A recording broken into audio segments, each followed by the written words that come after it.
Admiral Deho stood before the Grand Council chamber, his uniform decorated with medals from 100 conquered worlds. The crystal walls reflected the light of distant stars, and around the circular table sat the most powerful beings in the Valon Empire. They controlled 70% of the known galaxy, and Deho wanted to give them the rest. "Honored council members," Deho began, his voice strong and confident. "For 400 years, we have avoided one small region of space, 40 systems, just 40, while we rule over 10,000. The Terran exclusion zone sits there, untouched, filled with resources we need. And why? Because of old stories, ancient fears, legends from a time when our ancestors were less advanced." Emperor Taiyang VII leaned forward in his throne. The old ruler's scales had faded with age, but his eyes were still sharp. "Admiral, those are not mere legends.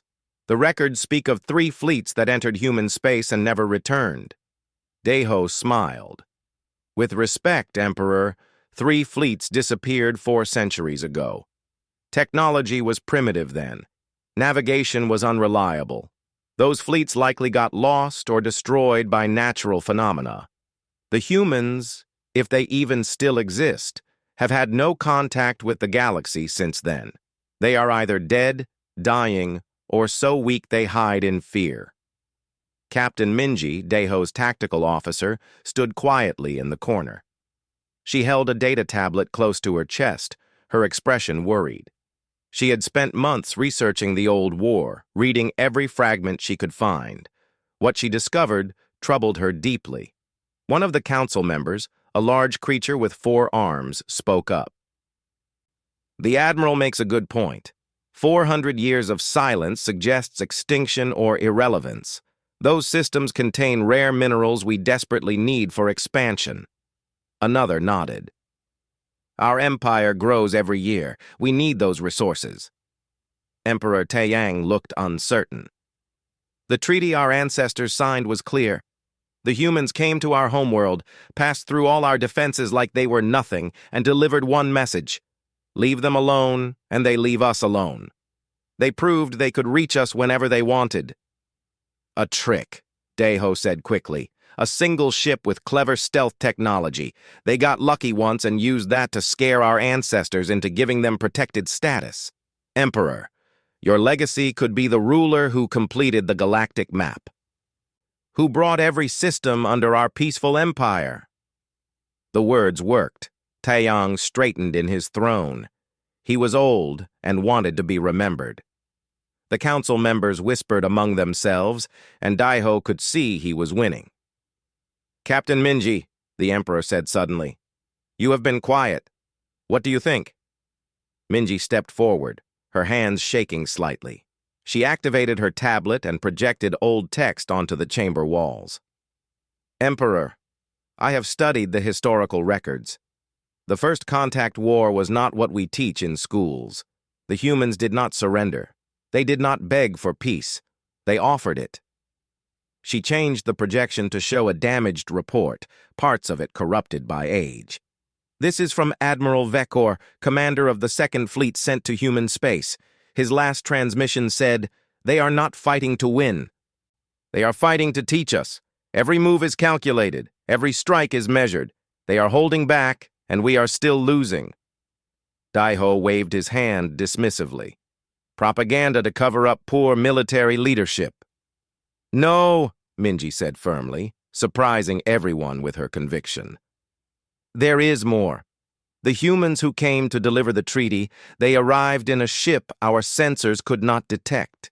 It appeared in orbit around our homeworld without any warning.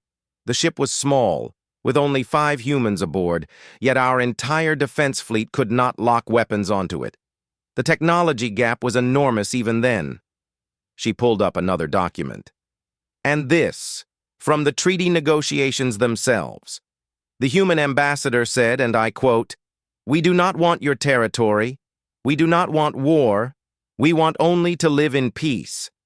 Respect our borders and we will respect yours. Force us to fight again. And next time we will not be so gentle.'" The chamber fell silent. Minji continued, her voice quieter now.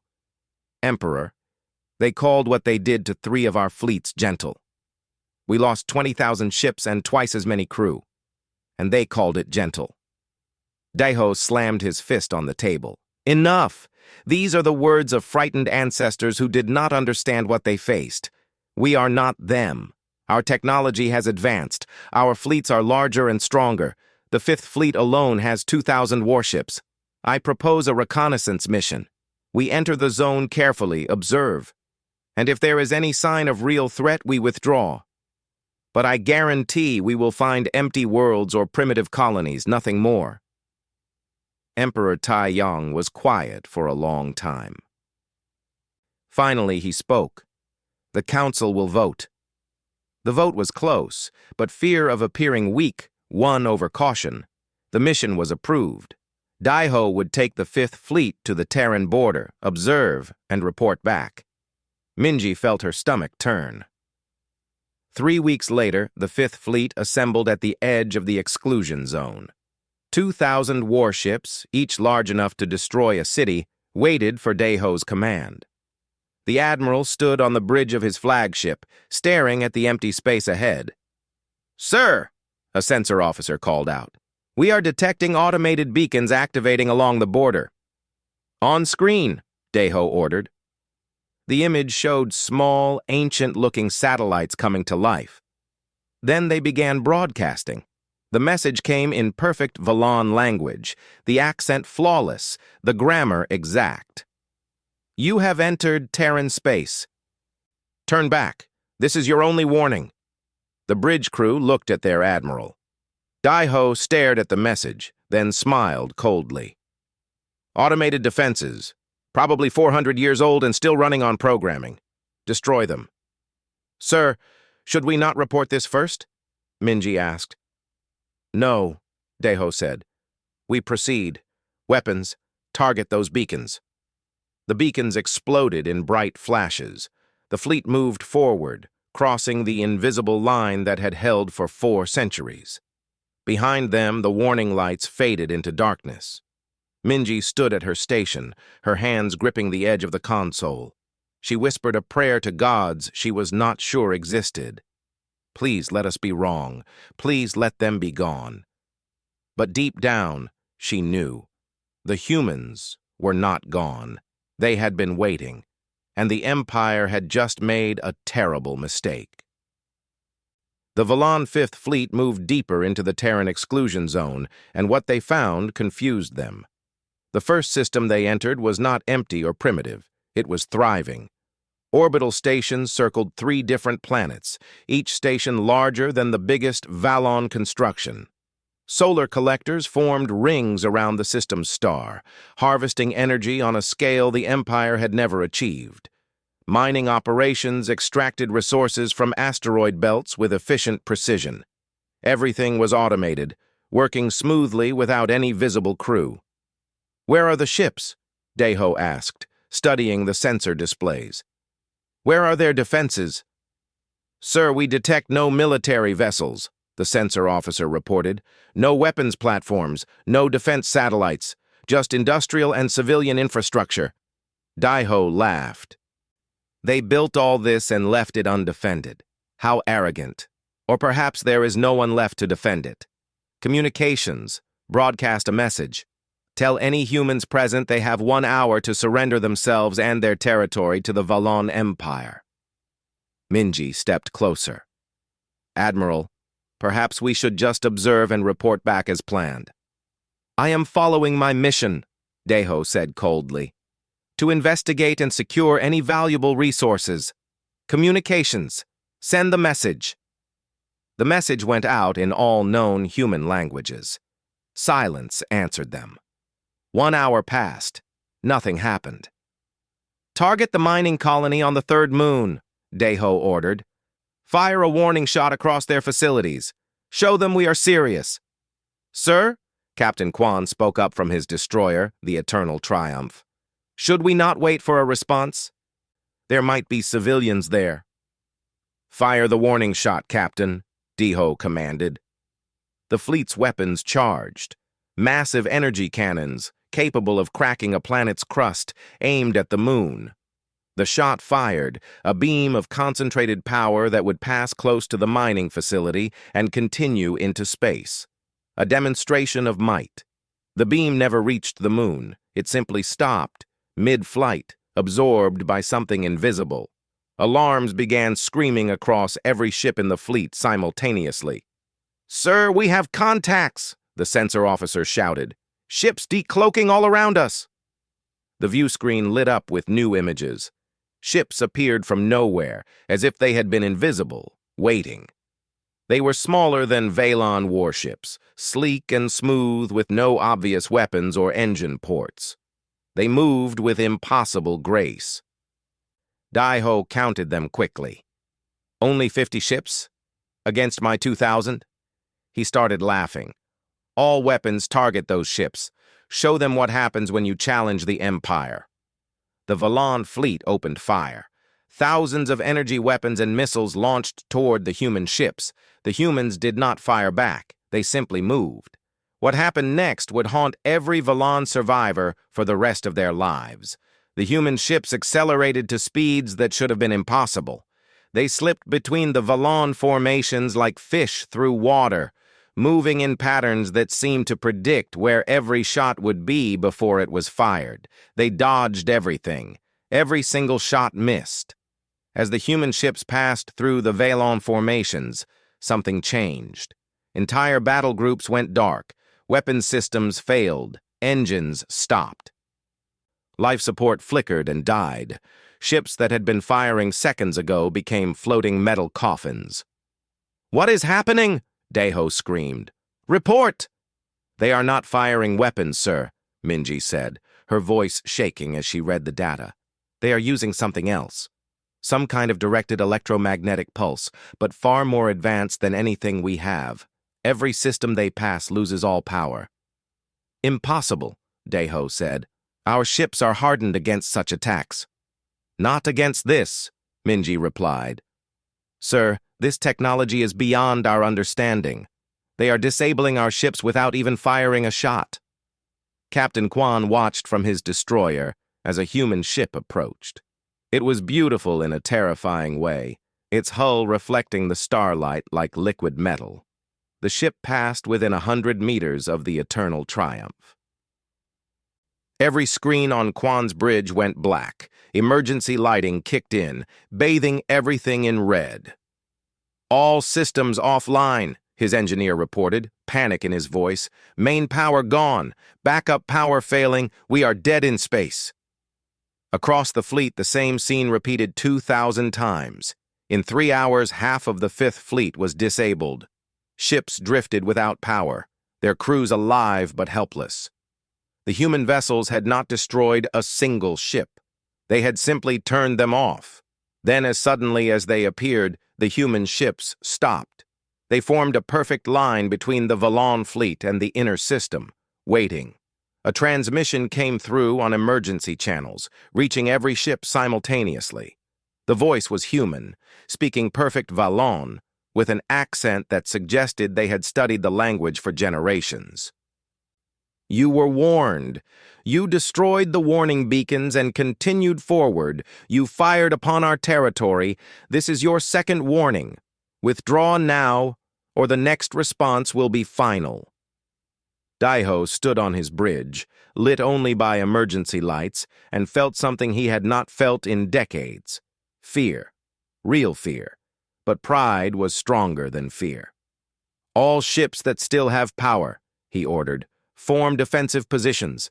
Send a message to the Empire. Tell them we need reinforcements. Tell them we are facing a significant threat and require the full Imperial Armada." "Sir," Minji said quietly, "perhaps we should withdraw as they suggest." "Never," Daiho said. "The Empire does not retreat. We do not bow to threats. We will show these humans that we are not our weak ancestors." Captain Quan, sitting in darkness aboard his disabled ship, activated a hidden recording device. He had documented everything that happened. The arrogance, the warnings ignored, the one-sided battle. Using his personal emergency beacon, he launched a small courier pod toward Imperial space. It would take months to arrive, but maybe someone would listen to the truth. He looked out his viewport at the human ships, still waiting in their perfect line. They had disabled 1,000 warships in 3 hours without destroying a single one. They could have killed everyone. They chose not to. "They are showing mercy," Quan whispered to himself. "They are still showing mercy." On the human side of the line, Commander Hyun-woo sat in the Defense Coordination Center, watching the Valon fleet struggle with their disabled ships.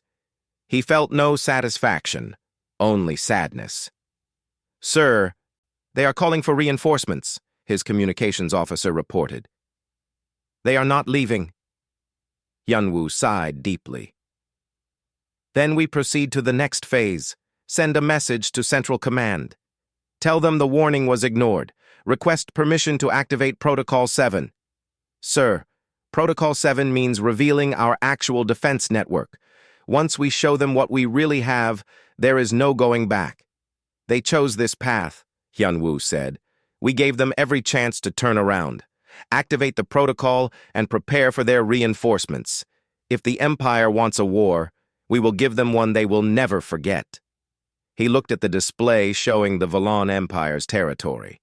So vast, so powerful, so completely unprepared for what they had just awakened. 400 years, Hyun-woo said quietly. 400 years of peace we gave them, and they could not leave well enough alone.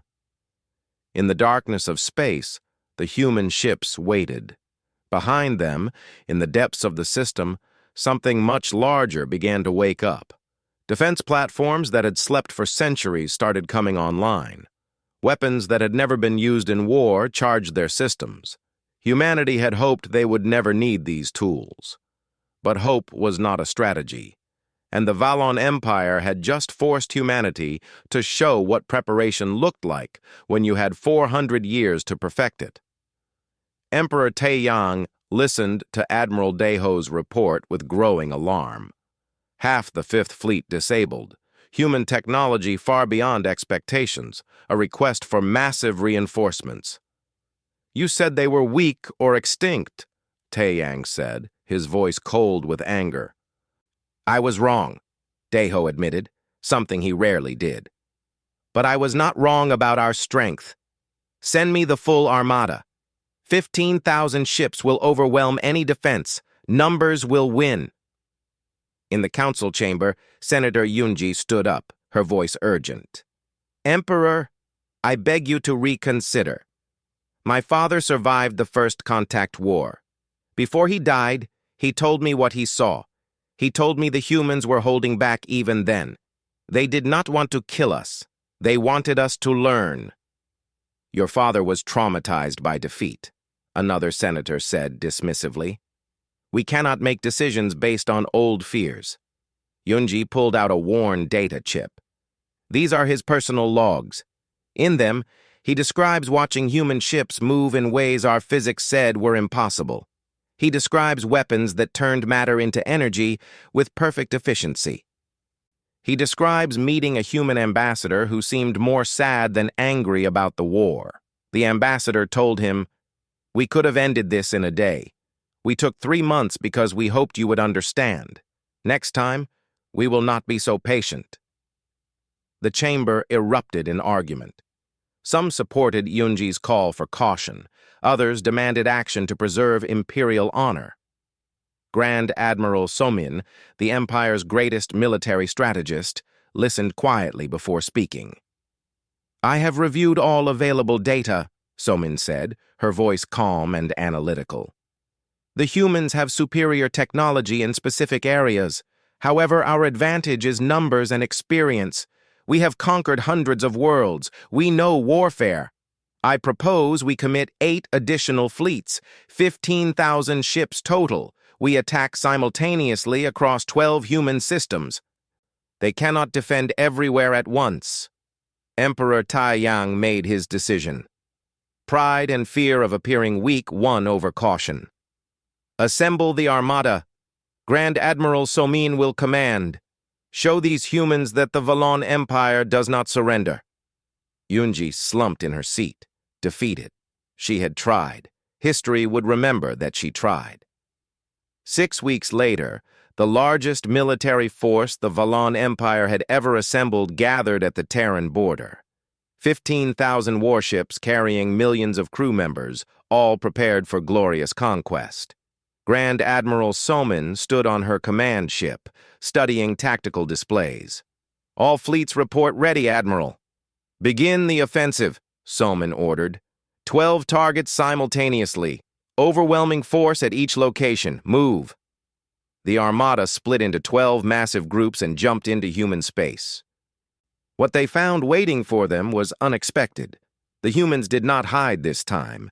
Defense platforms surrounded every world, every station, every important location. Thousands of platforms, all active, all targeting the incoming Valon ships. The human fleet had grown too. Not 50 ships now, but 500. Still outnumbered, but present and ready. "So they show themselves," Somin said with satisfaction. "All groups engage. Destroy their platforms first, then their ships." The battle began across 12 systems simultaneously. And immediately, the Valon Empire learned the difference between superior numbers and superior technology. Human weapons were precise and devastating. Missiles phased through Valon shields as if they were not there, striking hulls directly. Energy beams cut through armor designed to withstand nuclear explosions. Automated defense platforms fired with accuracy that never missed, controlled by artificial intelligence that predicted every Valon tactic before it was executed. But what truly terrified the Valon commanders was the human ships themselves. They moved with impossible speed and precision, executing maneuvers that would have killed any biological crew through acceleration forces. The Valon realized too late that many human ships had no crews. They were controlled by AI, allowing them to move in ways living beings could not survive. In one system, Captain Minji watched as a human ship accelerated at over 200 times normal gravity, something that would turn any Valon into liquid. The ship dodged between attacking Valon vessels, its weapons firing with computer precision. Every shot destroyed a target. Nothing was wasted. "They have been preparing for this exact scenario," Minji said to herself. "Every defense is planned, every response is practiced. 400 years of preparation against this exact threat." Admiral Deho commanded a battle group attacking a human mining colony. He expected quick victory. Instead, the asteroids themselves attacked his ships. Hidden weapons platforms revealed themselves, built into rocks that had seemed natural. The entire asteroid field was a fortress. "How is this possible?" Deho screamed as his fleet was torn apart. "How many weapons did they build?" The answer was simple. Humanity had 400 years and nothing to do but prepare. They had turned every rock, every moon, every piece of space debris into a potential weapon. The Terran exclusion zone was not just protected, it was a death trap for anyone foolish enough to enter with hostile intent. Grand Admiral Salman watched her carefully planned assault collapse. In the first week, she lost 6,000 ships. 6,000, nearly half her force. The humans had lost perhaps 100 platforms and 20 ships. "This is impossible," Salman whispered. "No force can maintain this defensive intensity." But it was possible, because while the Valon Empire had spent 400 years conquering less advanced species, humanity had spent that same time advancing technology and preparing for one specific threat. They knew the Empire might return. They had bet everything on being ready. On the 7th day of the offensive, something new happened. Admiral Deho's flagship was boarded, not attacked, not destroyed, boarded. A human transport ship approached, moving too fast to target. It attached to the flagship's hull, and cutting tools burned through the armor as if it were paper. 6 humans in advanced armor entered the bridge, weapons ready but not firing. They looked around at the Valon crew, who stood frozen in shock. One human removed his helmet. He appeared to be in his 60s, with gray hair and sad eyes. When he spoke, his Valon was flawless. "I am Ambassador Jinho," the human said. "Some of you might recognize that name from your history books. I delivered the peace treaty to your homeworld 400 years ago." Daeho stared. "That is impossible. You would be over 400 years old." "Life extension technology," Jinho said simply. "We have had it for 500 years. We have many technologies you do not. That is why we asked to be left alone. Not because we feared you, but because we feared what we might have to do to you if you forced our hand." He walked to the main view screen and activated it, showing footage from across all 12 battle zones. Valon ships burning, platforms firing with relentless accuracy, human ships moving like dancers through formations of attackers. "You are watching your empire die," Jinho said quietly. "Every ship you send, we will disable or destroy. Every attack you launch, we have already planned for. We did not want this. We still do not want this. But you have given us no choice." Daeho found his voice. "You cannot defeat the entire empire. We have millions of ships across our territory." "Yes," Jinho agreed. "And that is why our next action will not target your fleets. It will target your empire itself. You will understand what restraint we showed before when you see what we are capable of now." Jinho turned and walked back to his transport. Before leaving, he spoke one final sentence. "You have 48 hours to withdraw all forces from Terran space. After that, we stop playing defense." The humans left as quickly as they arrived. Daeho stood in silence, his mind racing. Then every ship in his fleet, every ship in all 12 battle groups, simultaneously lost a critical capability. Their faster-than-light drives went offline, all of them, at once.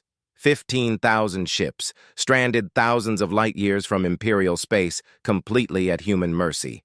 Grand Admiral Sulman received the same report from every group commander. "They have disabled our FTL capability. We are trapped." She understood immediately. The humans were not going to destroy the fleets. They were going to bypass them and strike at the Empire itself, and there was nothing she could do to stop it. Captain Sunhee commanded a border station on the edge of Imperial space, far from the war in the Terran exclusion zone. Her station monitored a quiet sector where nothing ever happened. That changed without warning. The sensors detected them first. 20 contacts, moving faster than anything Sunhee had ever seen. Ships appeared on her screens, sleek and unfamiliar. Human ships. "Sound the alarm," Sunhee ordered. "Contact Regional Command. We are under attack." But the humans did not attack her station. They ignored it completely. The 20 ships split into 4 groups and moved toward different targets in the sector. Military shipyards, defense platforms, fleet bases, training facilities. Sunhee watched on long-range sensors as the human ships went to work. They moved with surgical precision, targeting only military infrastructure. A weapons platform would fire at them, and seconds later that platform would go silent, disabled but not destroyed. Shipyards building new warships stopped construction as their power systems failed. Fleet bases watched their docked ships lose all power simultaneously. The humans were not destroying the Empire's military capability. They were turning it off. Everything military, everything that could be used for war, was rendered useless. But civilian stations, trade ships, and population centers were untouched. "They are neutralizing our entire military sector," Sunhee's tactical officer said in disbelief. 20 ships are doing what would take a full fleet days to accomplish. "And they are not killing anyone," Sunhee added, watching the data. "Every strike is precise. Disable, not destroy." Within 6 hours, the entire sector was defenseless. The human ships regrouped and jumped away, moving to the next sector. Sun-Hee sent her report to Central Command, knowing it was happening everywhere. At Imperial Intelligence Headquarters, Officer Young-Ho was tasked with understanding how the humans were achieving such success. He had access to classified archives, records from the First Contact War that most Valon never saw. What he discovered changed everything. The old records contained sensor data from the war 400 years ago. Young-Ho analyzed it carefully, looking for patterns. Then he found something that made his blood run cold. Human ships during the First Contact War had appeared from directions that made no sense. They came from regions of space the Empire had scouted and found empty. Unless the scouts had missed something. Unless the humans had technology to hide entire colonies from sensors. Young-Ho pulled up current star maps and compared them to old exploration data. He started marking anomalies, regions where sensor readings seemed normal but slightly off, areas that showed nothing but had strange gravitational fluctuations. The more he looked, the more he found. "They are hiding," Young-Ho whispered. "The Terran exclusion zone is not their territory. It is their front yard. Their actual civilization is hidden behind technology we cannot penetrate."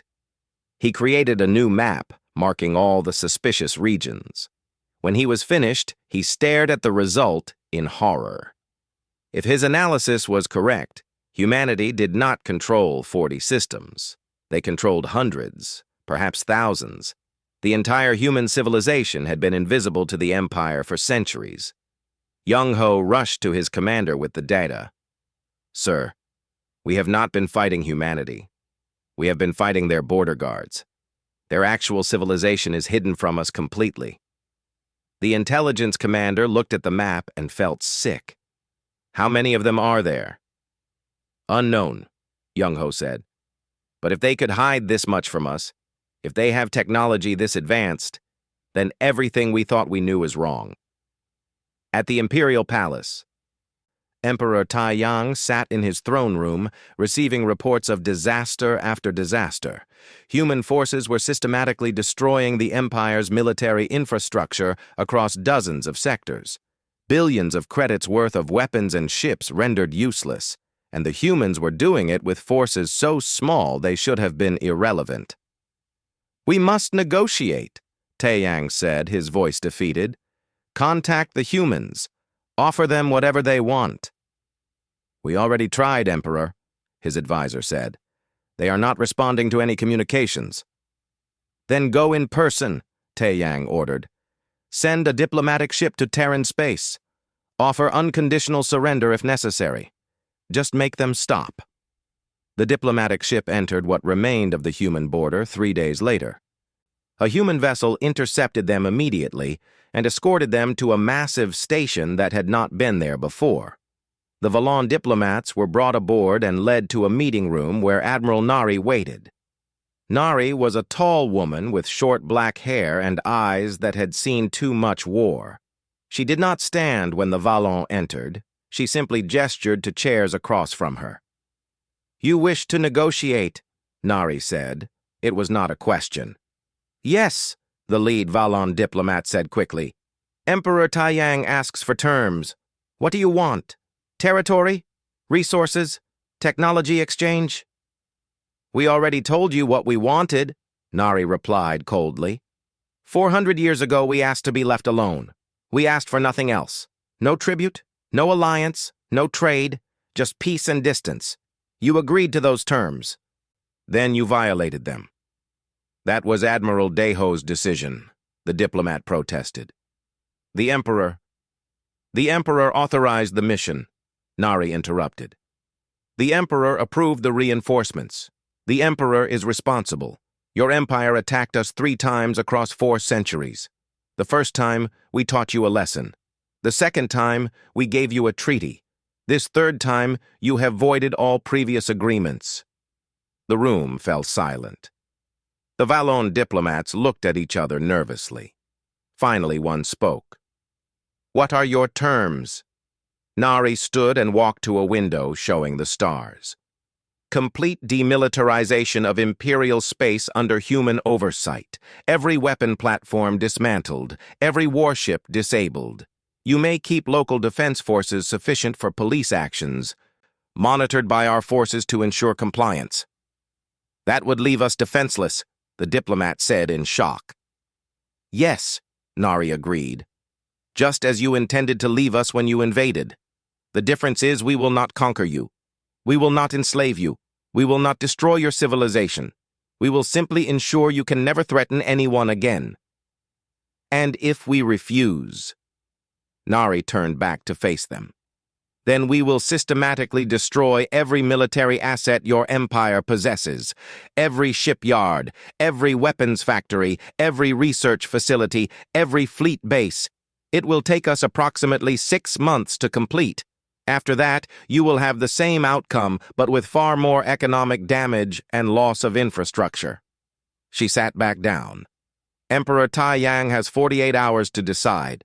Choose demilitarization with our assistance, or choose destruction followed by demilitarization anyway. Either way, your empire's military power ends. The diplomats left in stunned silence. When their ship cleared the station, one of them spoke quietly. We have no choice. No, another agreed. We never had a choice. We just did not realize it until too late. Far away in the disabled Fifth Fleet, Admiral Daiho finally read the complete historical records Captain Minji had tried to show him. The full reports from the First Contact War, the actual treaty negotiations, the warnings from every commander who had faced the humans. The final entry was from Admiral Vekor, written just before his fleet was disabled and captured. Daiho read it aloud to his empty bridge. We did not lose because they were stronger. We lost because they were kinder than we deserved. They could have destroyed us at any moment. They chose not to. They chose to teach instead of kill, to disable instead of destroy, to offer peace instead of conquest. If they are ever forced to stop being kind, may the gods have mercy on us all, because I have seen what their kindness looks like in battle. I pray I never see their true power. Daiho closed the file. Around him, his ship drifted without power, kept alive only by human-provided life support. His crew was fed by human supply ships. They were prisoners who had not been put in cells, defeated enemies who had been shown mercy they did not deserve. We are fools, Daiho said to the darkness. 400 years of warnings, and we learned nothing. Outside his viewport, a human ship passed by on patrol, small and elegant, utterly deadly, and completely in control. The Empire had poked a sleeping giant, and now that giant was awake and angry. But even angry, the humans were still showing restraint.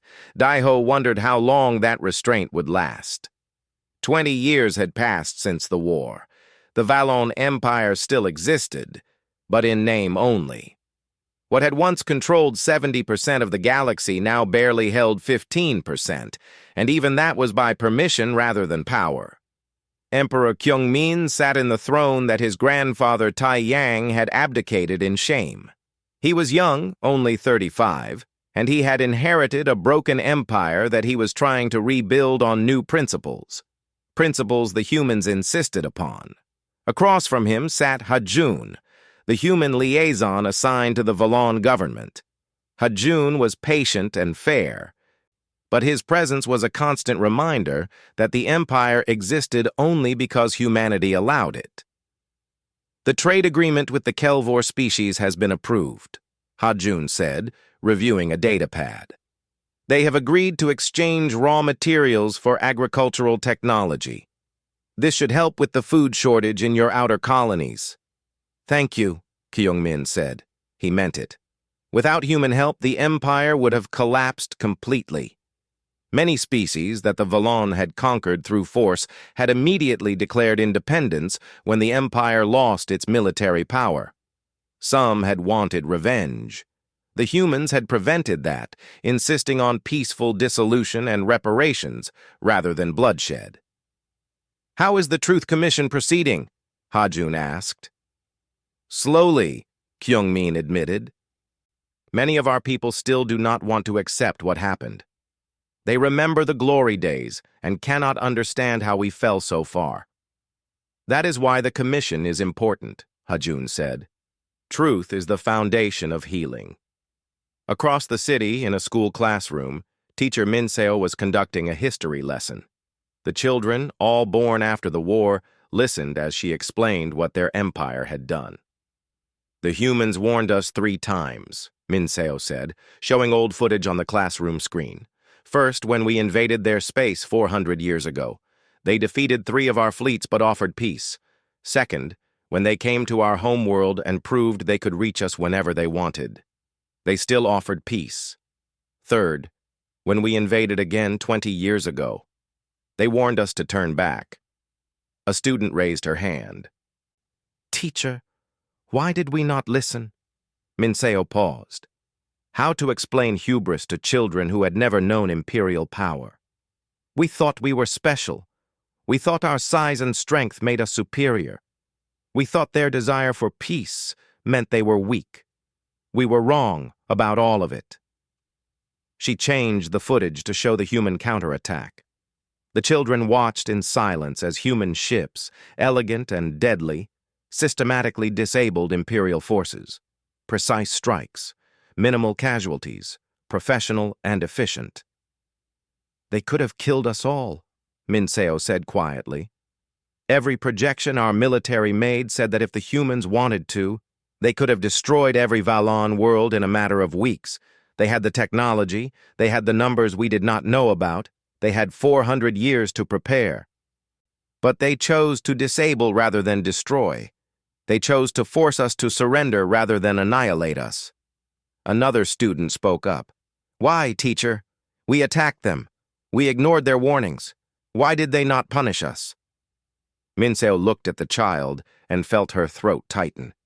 She had lost her father in the war, one of thousands who died in the initial battles. Because they are better than we were, she said simply.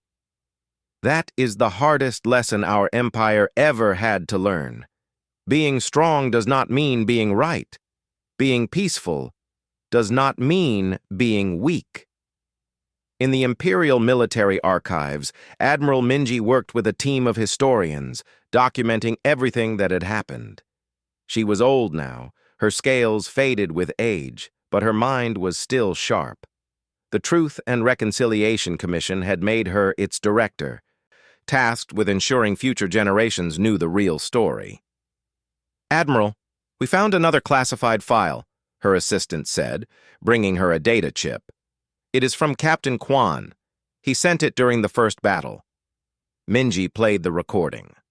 Kwan's voice, frightened but steady, described watching the humans disable half the Fifth Fleet in 3 hours. His observations about their technology, his conclusion that they were showing mercy even in their counterattack. Include this in the primary archive, Minji ordered. People need to understand that we had chances to turn back. So many chances. We chose not to take them. In a quiet home on a distant colony, former Admiral Daeho lived in exile. He was not imprisoned, but he was not welcome in Imperial space either. He spent his days tending a small garden, growing food for himself, a far cry from commanding fleets. A human visitor arrived one day, Ambassador Jinho, who had not aged much despite another 20 years passing. Life extension technology kept him young, a reminder of how far ahead humanity truly was. "Why are you here?" Daeho asked, not looking up from his plants. "To see how you are doing," Jinho said simply. "I am alive. That is more than I deserve." Jinho sat on a bench nearby. "You made mistakes, terrible mistakes. But you are not the first commander in history to lead forces into disaster through pride. You are just the most recent." "Does that make it better?" Daeho asked bitterly. "No," Jinho said, "but it makes you human, or well, as human as a Valen can be." He smiled slightly at the word choice. "We do not hate you, Admiral. We never did. We were just tired of being threatened." Deho finally looked at him. I read all the records. Everything Minji tried to show me. Everything from the First Contact War. You could have ended us at any time. Why did you not? Jinho was quiet for a moment. Because ending civilizations is easy. Helping them learn is hard. We chose the hard path. We always choose the hard path. He stood to leave. Your people will recover, Admiral. Empires fall, but civilizations continue. The Valen will be fine, in time. Better than fine, perhaps. Without the weight of conquest, you might discover things about yourselves you never knew were there. After Jinho left, Deho returned to his garden. A simple life. A quiet life. Not the glorious legacy he had imagined for himself, but perhaps the one he had earned. At the new border between human and Valon space, new beacons marked the boundary. They were larger than the old ones, more advanced, and they broadcast in hundreds of languages to species across the galaxy. Terran space. Entry by invitation only. Humanity welcomes peaceful contact and trade. We seek friends, not subjects. All sapient species are deserving of respect and dignity. These principles are non-negotiable. On the human side of that border, in a command center invisible to most sensors, Admiral Nari reviewed reports from across human space. Real human space, the hundreds of hidden systems that the Valon had never known existed. Commander Hyunwoo approached with a new report. We have detected 3 new spacefaring civilizations beyond former Imperial space. None of them are aware of the others yet. Should we make contact? Yes, Nari said, but carefully. Remember the lesson of the Valon. Some species need to be approached gently. Some need to see strength before they show respect. Each one is different. Should we share our technology with them? Nari considered the question. It was one they asked themselves often. Some technology, in time. After we know they will not use it to conquer others. After we know they have learned the same lessons we taught the Valon. And what about the Valon themselves? Hyunwoo asked. Will we ever share our advances with them? Maybe, Nari said thoughtfully. In a few centuries, when they have proven they truly learned. Mercy is not the same as foolishness. We gave them peace. We gave them a chance to rebuild. We gave them more than they deserved. But we will not give them the tools to threaten others again until we are certain they have changed. She looked at the star map showing the galaxy. So vast, so full of possibilities. The Valen Empire had tried to conquer it through force. Humanity was trying a different approach. Patience, diplomacy, strength used only when necessary, and even then with restraint. Will it work? Hyunwoo wondered aloud. History will tell us, Nari replied.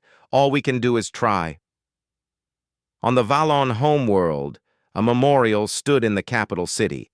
It was simple stone, carved with the names of everyone who died in the war. At the bottom, an inscription read, "They warned us. We did not listen. We thought peace was weakness and mercy was cowardice. We learned that the opposite is true. Strength without wisdom is destruction. Power without restraint is tyranny. May we never forget the price of hubris." Every day, Valon citizens visited the memorial. They read the names, they remembered, and they taught their children a new way of thinking about the galaxy and their place in it. The Empire had fallen, but the Valon people survived. They would rebuild, smaller and humbler, but perhaps wiser. They had learned the hardest lesson any civilization can learn, that the universe does not care about your pride, your history, or your sense of superiority. It only cares about what you do with the chances you are given. The Valon had been given 3 chances across 400 years. They had wasted all 3. They would not get a 4th, but they had been given something else instead. A future. A chance to be something better than they were. Whether they took that chance or wasted it too, only time would tell. In the darkness between the stars, human ships patrolled silently, watching and waiting, ready to defend, ready to help, but most importantly, ready to respond if anyone else made the same mistake the Valon had made. Because humanity had learned its own lessons from history. Sometimes the kindest thing you can do is be ready for war. Sometimes the most peaceful choice is to be too strong to challenge. The Terran exclusion zone remained forbidden, but now everyone knew why. And no one was foolish enough to test it again.